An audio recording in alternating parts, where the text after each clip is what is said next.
Never dreamed that you would change my world forever, but here we are. I'm ready to conquer, ready to fight injustice like I'm fighting monsters. Life is black and blue, happy then it's sad. Just call it an adventure, then it ain't so bad.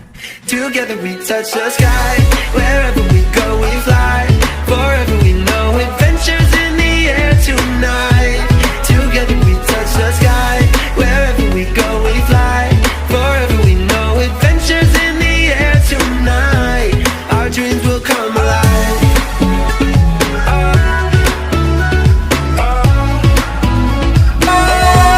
Our dreams will come alive.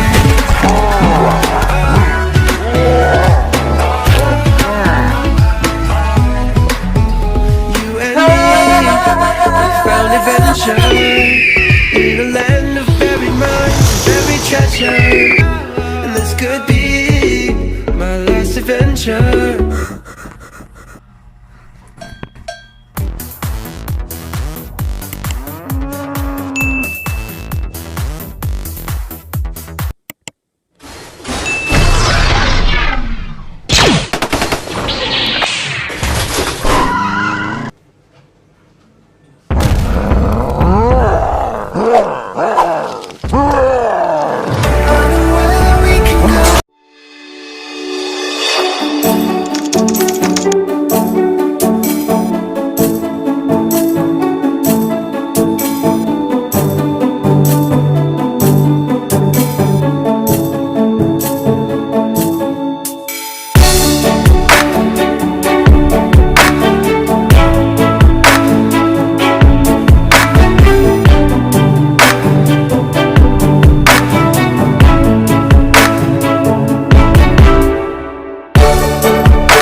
Hey there, sorry for the advertisement.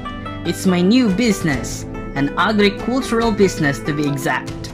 I'm raising here tilapia and crabs. Exciting, right? What an amazing land use for food productivity. Oh, you're too kind. It's nothing. What? You don't know what is a land use? Don't you worry, I have plenty of time to discuss about it. Through time, population and human need began to rise. Much of human history, most of the world's land was wilderness. Forests and grasslands dominated its landscape. Over the last few centuries, this has changed dramatically. Wild habitats have been squeezed out by turning it into agricultural land. If we rewind 1,000 years, it is estimated that only 4 million square kilometers, less than 4% of the world's ice-free and non-barren land area was used for farming. In the visualization, we see the breakdown of global land area today. 10% of the world is covered by glaciers, and a further 19% is barren land. Deserts, dry salt flats, beaches, sand dunes, and exposed rocks. This leaves what we call habitable land. Half of all habitable land is used for agriculture. This leaves only 37% for forest, 11% as shrubs and grasslands, 1% as freshwater coverage, and the remaining 1%, a much smaller share than many suspect, is built up urban area, which includes cities, towns, villages, roads, and the other human infrastructures. So back to land use. What do you mean about land use?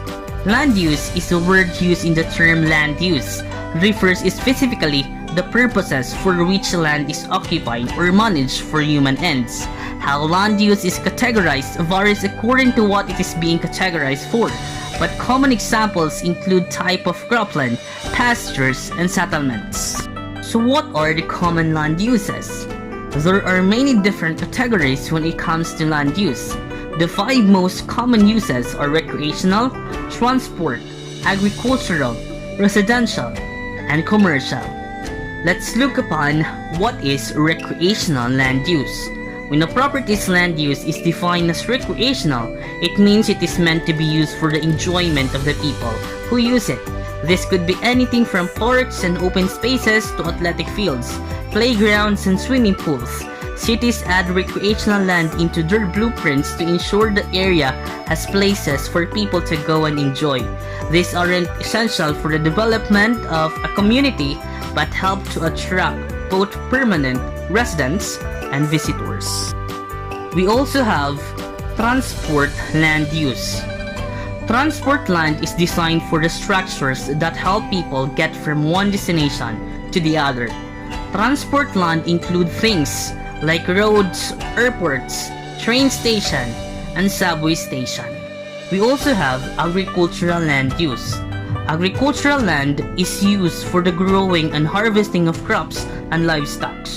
These are things like ranches, farms, and pastures. We also have the residential land use. The purpose of residential land is to build homes. This could mean mobile homes, single-family homes, or even apartment complexes. Also, the commercial land use.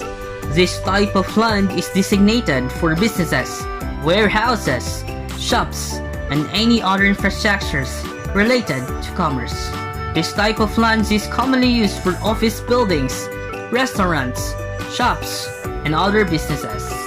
This land uses contributes to the bad effects of the environment. Conversion of farmland and forest to urban development reduces the amount of land available for food and timber production.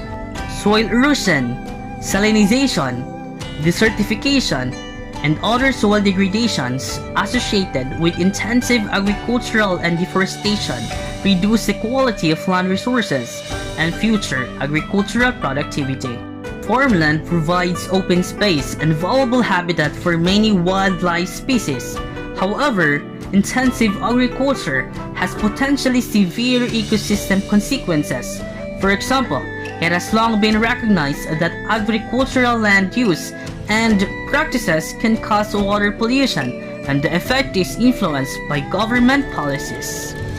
Runoff from agricultural land is the leading source of water pollution, both in inland and coastal waters. Conversions of wetlands to crop production and irrigation water diversions have brought many wildlife species to the verge of extinction. Forests provide many ecosystem services. They support biodiversity, providing critical habitat for wildlife, remove carbon dioxide from the atmosphere, intercept precipitation, slow down surface runoff, and reduce soil erosion and flooding. These important ecosystem services will be reduced or destroyed when forests are converted to agriculture or urban development. For example, deforestation, along with urban sprawl, agriculture, and other human activities, has altered and fragmented the Earth's vegetative cover.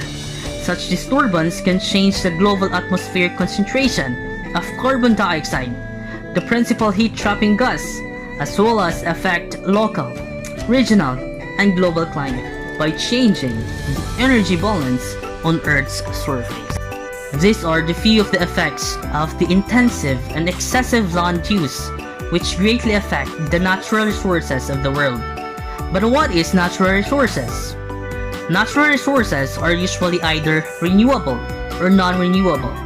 The former refers to those resources that can renew themselves in time. This includes living resources, like forests, or non-living ones, like winds, water, solar energy. Non-renewable resources, on the other hand, as the name implies, are those that can no longer be tapped once the available stock at a site is exhausted. Once we use them, there isn't any more. Mineral resources are non-renewable. Fossil fuels, which are formed from fossilized remains of prehistoric organisms, are also considered non-renewable, even though they can renew themselves given a few million years. But there is a huge possibility that we will eventually lose these resources if we still continue the practices that loosen the chances of conserving it. As a result, the energy transfer will not be regulated well. That would probably cause changes in climate that would lead to global warming and natural risks such as typhoon, tornadoes, floods, and many more. But the most dangerous thing that would happen if we continue polluting our resources is that we can fast forward the end of the world and the end of the life existing in the planet Earth. Let me end this discussion with this quote. Humans are so ambitious to the point that they step out to the limits that he or she requires to be productive, and seems to continue something regardless of how it would harm others for the sake of his or her own fulfillment. Kaya imbes na maging abusado, gawing mas tungkulin ang pagbibigay ganda at importansya sa kalikasan. I am Glenn Ramos Sagoncillo, saying that knowledge is power. So make that power burning and use it to inspire other people. Thank you for watching, and see you again to my next video. Given that's how we live it, don't be mad at the system, it's simply how we've existed. I hear a lot of people talking like they politicians and choose to be an accountant because it's safe in a business.